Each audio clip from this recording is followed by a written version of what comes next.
It's the Pesto Pod, the Pesto Pod, the Pesto Pod. That girl in your head ain't real. How bad do you want me for real? Oh.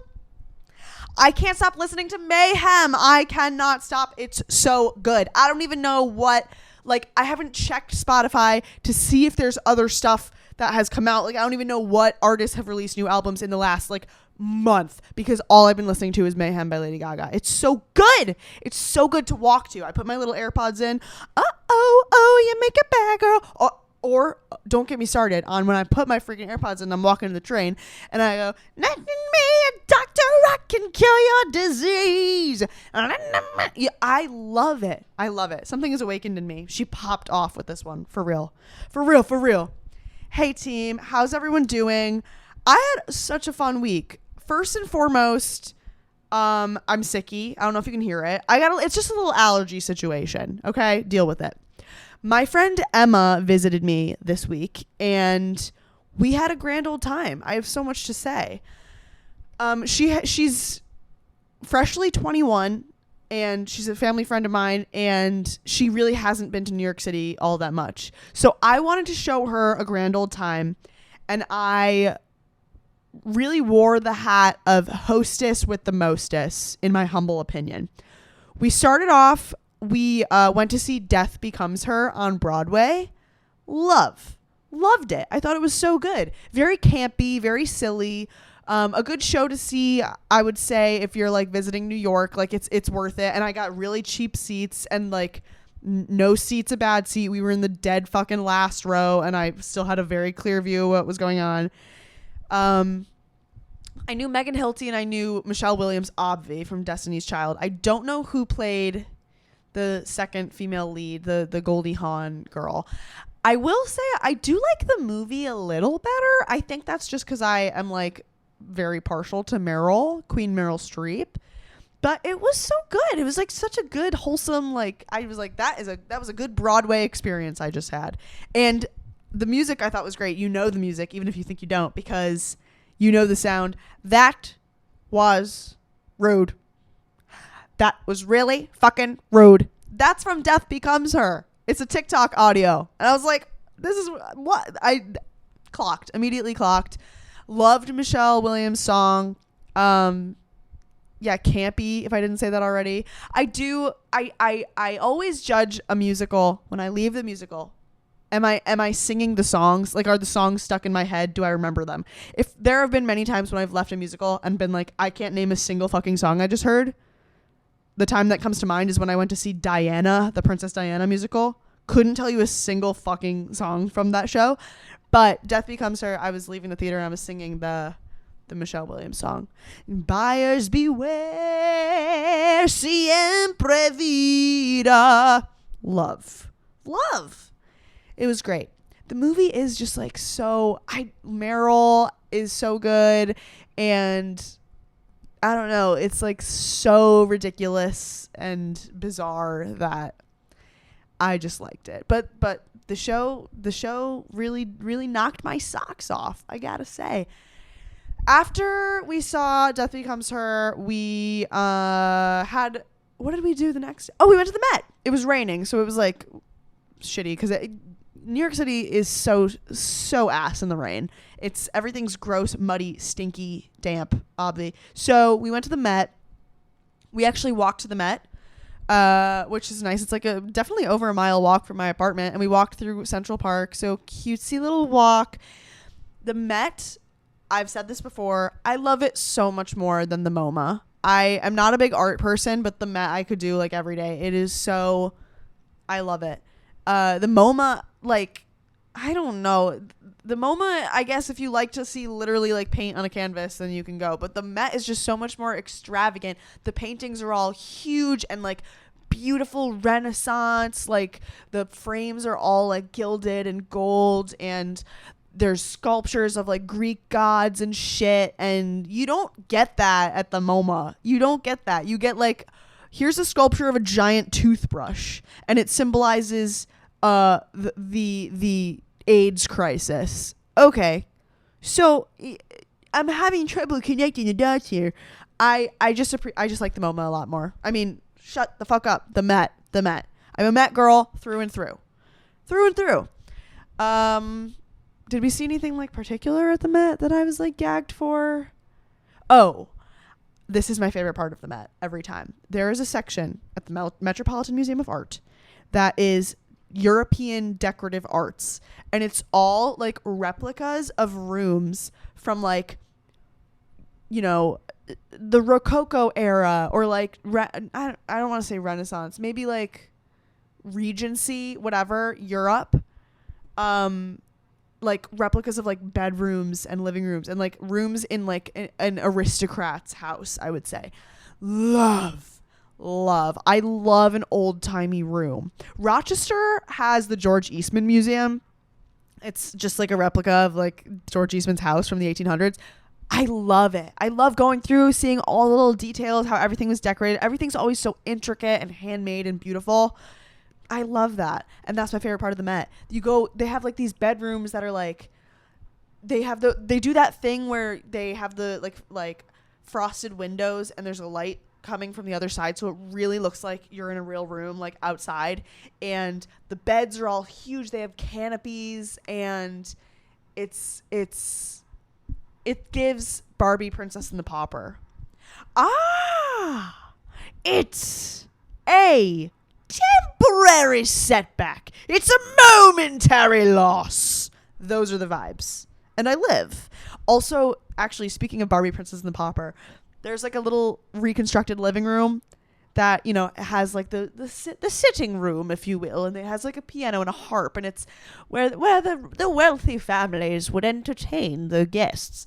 And in that room, there's a little dog house, like dog bed. And that just warms my heart to know that even in fucking French Revolution, when they were guillotining bitches left and right, they had widowed beds for the dogs. It felt very Serafina from Princess and the Pauper. I live.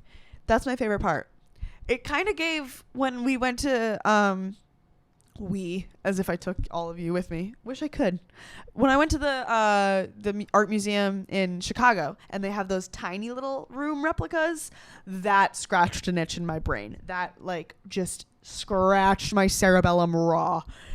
Love. I love a little, it's like dollhouse vibes, you know, but this was life-size reconstructions of real shit. I love.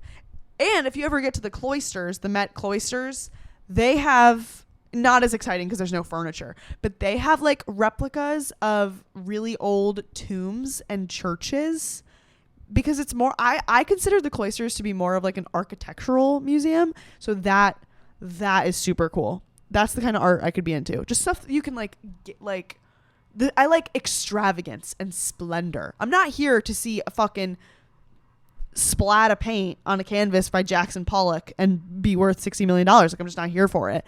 I am here for the Gilded Age. I'm here for like sterling silver forks and chalices. Bring back the chalice. Where are the chalice? How come I'm not drinking out of a goblet? I don't like that. I don't know why we decided as a society that we should get rid of goblets and chalices and grails. Nothing makes me feel cooler. So if you take anything from anything I've ever said, bring back the chalice. Bring back chalice. That's my presidential campaign slogan. After the Met, we wandered around trying to find somewhere to eat.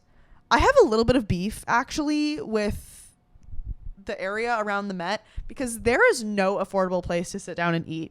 There's like a few fast food places, but everything else is like a 5-star hotel, sit down, $3 signs on Google reviews. Don't appreciate. I know it's the Upper East Side. It's a very wealthy neighborhood. But what about the little average Josephinas, such as myself, that are going to the Met for a day of quiet contemplation?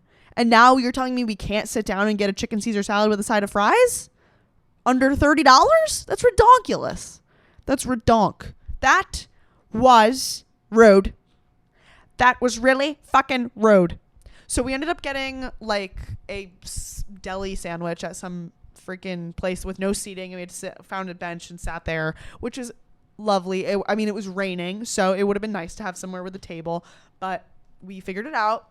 Then we took the train down to Soho. We did a little shopping there. I didn't get anything except I got a new purse. It's butter yellow, very in season right now. Little shoulder bag. And I got earrings that are crabs. Like little crabs, little crabby guys, because you know I love an accessory that is something else. You know I love a food garment. You know I love an item, jewelry. Like I just love stuff like that. A little crab earring, loved. So I bought those. What else did we do? Oh, then we went to the Museum of Sex. Let me tell you something about the Museum of Sex. Love her. I do. It is so fun and silly and raunchy. I don't think it's necessarily worth the ticket price. It's $40 to get in. And I think the $40 was worth it when I first went. But it's not a museum that I like going to over and over again for that price, if that makes any sense. There's like a historical section, like of an actual museum, part of the museum.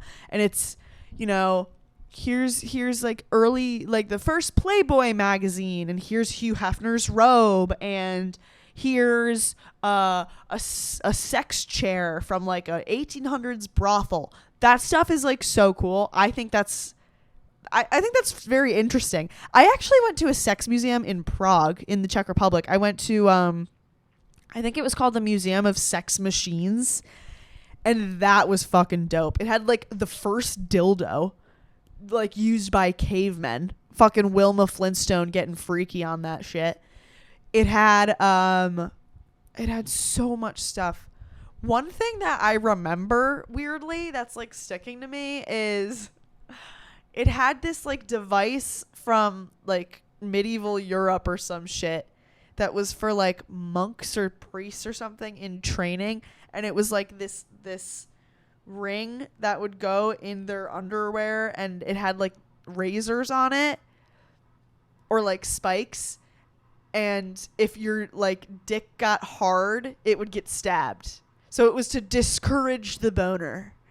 You know, it was because they're not supposed to feel lust, so it was like supposed to keep their dicks from getting hard. There's a few men I know who I would like to put on that device, but I don't know why that stuck with me. I can like very much visualize that. And there was a ton of stuff. There was some crazy like bondage shit in the museum, and it is like a little like, what are we doing looking at this right now? But it's like silly. I can't believe there are people out there who like do like horse play. You wear a horse mask. You know what? Like, do whatever you want. None of my business what goes on in your bedroom. But that's wacky as shit. That's wacky as shit. I'm all for it though. Like, do what you got to do to get where you need to be. Do you know what I'm saying? What two consenting adults do is none of my godforsaken business. But I'm just saying, like, seeing a horse head mask, like leather horse mask, was just a tad jarring to me. That's all I'm saying. And a butt plug with a horse tail on the end of it, like, it just took me aback, and it made me, I don't know, want to shower. But hey, to each their own. And then the second half of the Museum of Sex, is this the, yeah, okay. There's like a traveling exhibit, or like an exhibit that changes. The first time I went, it was super interesting. It was like an exhibit about abortion, which is obviously such a bummer and a downer. It was like a very deep, serious, really intense exhibit, and it was like abortion laws in all the different countries and like the effects on that. And there's like this like underground railroad, I guess you could say, of like people that secretly help women get out of these countries so they could get safe abortions. And it was like so interesting. The one that when I went this week, the exhibit was not abortion. It was sex and like spirituality, or not spirituality, but like psychedelics. Boring, I thought. Wasn't a big fan. We like kind of breezed through that part. The big part of the sex museum that everyone goes for is the last half, which is like an arcade. It's like a sex themed arcade. It's called Super Funland, and I don't know, it is all these like arcade games, but they're sex themed. So there's like whack-a-mole, but instead of like whacking the mole, you're like jerking off a bunch of penises. hilarious. There's like a ring toss, but it's on a dick. There's a bounce house, but the bounce house is made out of inflatable titties. It's so silly and fun. If you've never been, like, it's so fun. But as someone who, this was probably like my third time going to the sex museum, I was like, and there's the titty bounce house again, $40 I'll never see. So it's not like the most cost efficient thing you can do, but it is very fun and silly. And then it spits you out in a gift shop. And I will say the gift shop for the Museum of Sex is so cool. It's just sex toys. It's all sex toys. And they're like nice ones, nice sex toys. I am not like a big connoisseur. I own a vibrator and that's about it. But there are some that are wacky bogacky. You can do some crazy shit after the Museum of Sex. And they got like fuzzy handcuffs and crazy lingerie and like nipple clamps, stuff that I like am so not like privy to. I am so vanilla when it comes to that wacky stuff, but there was some fun stuff. And actually there were sex toys there by the brand Dame, which has sent me PR. I got a sex toy in the mail that I didn't order. Big slay. So Dame's a cool brand, I would say. Look into that. Definitely, I'm enjoying the one they sent me, I guess. So yeah, we had a little fun in the gift shop there. And then we got dinner. Oh, we got ramen. And then we ended the night by going to a rooftop bar because I wanted to make sure Emma like saw the whole city skyline and got like a good view of the city. And I was such a dork. I was like, there's the Empire State Building, there's the Chrysler Building, there's H&M corporate. I was like such an ass. I just love that I love showing the city to people. Then here's what's crazy. The next day we were supposed to go to the American Dream Mall. I've never been. I've heard a lot about it. It's this big mall in New Jersey, and it's like a theme park. It's an indoor theme park. It's the largest indoor water park, I'm pretty sure, in like America or something. I don't know if that's true. I might have just made that up. But it's got like a Nickelodeon themed theme park inside, and it's supposed to be really, really cool. There's also an aquarium, and I was like, fuck, like an aquarium hates to see me come in, so let's do that. So that was our plan.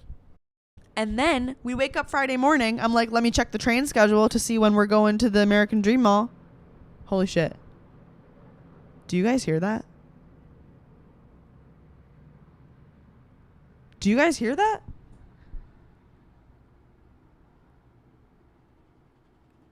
Okay, that was like the loudest thing I've ever heard. Was there a plane crash? Hello? We're going to ignore it until something pops up on my Citizen app. It sounded like planes were crashing outside my window. That was insane.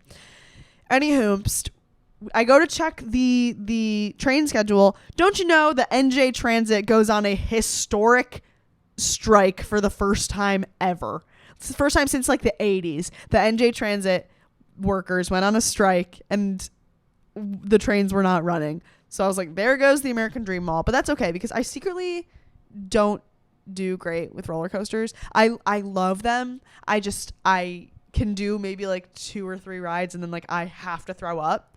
So it's not a fear thing. It's a strictly sensitive stomach thing. And I was like secretly like, fucking yes. I really didn't feel like gagging today. So we decided to do a little Brooklyn day. Unfortunately, it was supposed to pour rain all day, which is why we're going to go to the mall. But I was like, that's okay. We're going to make the most of it. We woke up and walked the Brooklyn Bridge while it was still like morning out and or the sun was still out, I guess. And this is also fucking crazy. As we're walking the Brooklyn Bridge, I see that Mexican Navy ship anchored outside of Pier 17. And I clocked it because I was like, what's that pirate ship looking ass thing doing here? And I said I've seen that before. It must be like just coming through. And it had all these like string lights and stuff and a bunch of people on it. So I thought it must be like either like a traveling exhibit or like a bar, like literally like a floating bar.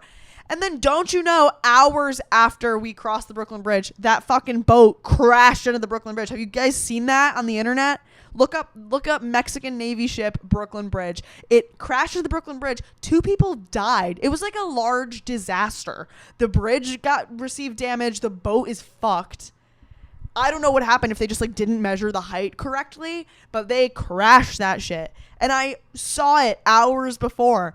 If I was on the Brooklyn Bridge, I would have been scarred for life. So that was fucking insane. After we crossed the Brooklyn Bridge, we hung out in Dumbo for a little bit, got breakfast in Dumbo. Which, now that I'm thinking about it, isn't it crazy that like two very historical things happened on the same day for me and Emma? The fucking NJ Transit strike and then the ship crash. Insane. And then maybe a plane crash if this fucking